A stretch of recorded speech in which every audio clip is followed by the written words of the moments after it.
रविवार के एक दिन राममूर्ति अपने ताऊजी की नई ली हुई बाइक को निहार रहा था। उसके अंदर बाइक चलाने की एक तीव्र इच्छा उत्पन्न हुई। तो उसने अपने ताऊजी के पास जाकर कहा कि मुझे भी आपकी बाइक चलानी है। तो ताऊजी ने कहा कि तुम अभी छोटे हो, तो थोड़े बड़े हो जाओ तब तुम चला लेना। तो राममूर्ति जिद करने लगा कि नहीं, मुझे तो अभी चलानी है।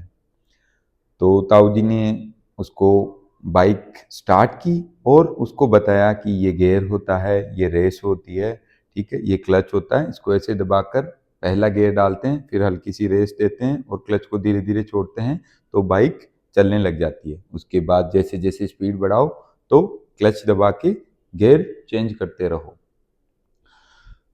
तो राममूर्ति को अच्छा लगा कि उसके ताऊजी ने उसको बाइक चलाना सिखा दिया।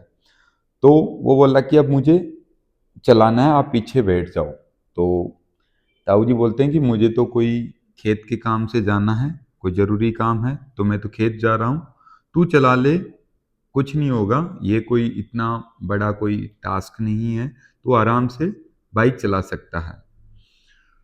तो ऐसा कहकर ताऊ जी खेत की तरफ चले गए और राममूर्ति बाइक स्टार्ट करके अपने घर के बाहर जो एक मैदान था वहां पर बाइक को चलाने लगा। जैसे जैसे वो चला रहा था तो उसे बड़ा मजा आया, उसे कॉन्फिडेंस भी आया कि मैं बाइक चला सकता हूँ। तो वो और तेज स्पीड बढ़ाने लगा बाइक की, उसे और मजा आने लगा। तो ऐसे वो करीब 15-20 मिनट तक बाइक चलाता रहा उस मैदान में। मैदान के एक कोने पर रामू काका खड़ा था। तो रामू काका ने उसको 5-10 मिनट से देख रहा था और उसने उसको रुकवाया और कहा कि तुम यहाँ पर ऐसे बाइक चला रहे हो तो मुझे गांव के सरकारी स्कूल तक छोड़ दो। वहां पर आज पोलियो, बच्चों को पोलियो की 2 बूंद पिलाई जा रही है, तो मुझे मेरी लड़की को पोलियो ड्रॉप पिला के लानी है। तो राममूर्ति को बड़ी खुशी हुई, उसे एक और बहाना मिल गया बाइक चलाने का। तो उसने कहा कि ठीक है। तो राममूर्ति आगे बैठा था, ड्राइव कर रहा था, उसके पीछे रामू काका की लड़की बैठी थी और उसके पीछे रामू काका बैठा था। तो वो गांव की तरफ जाने लगा।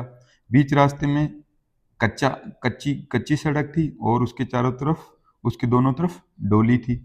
तो वो तेजी से राममूर्ति बाइक को चला रहा था और पिछली शाम बारिश भी हो रखी थी तो मिट्टी गीली थी। तो अचानक उसका जो टायर है वो स्लिप हो गया। स्लिप होते ही वो बाइक गिरी डोली के जड़ों में और उसके ऊपर गिरा, उसके ऊपर गिरा राममूर्ति और राममूर्ति के ऊपर से वो बच्ची निकली और बच्ची के ऊपर से रामू काका निकला। तीनों उठे, घबराए हुए थे तीनों। तीनों ने देखा कि चोट तो नहीं लगी क्योंकि आसपास खेत थे, तो कोई चोट नहीं लगी। फिर उसने बाइक को देखा, बाइक भी ठीक है। फिर राममूर्ति डर गया कि हाँ, अब ये रामू काका ताऊ जी को बता देगा कि उसने बाइक गिराई है। तो उसने रामू काका को कहा कि आप किसी को मत बताना कि मैंने आपको बाइक से गिरा दिया है।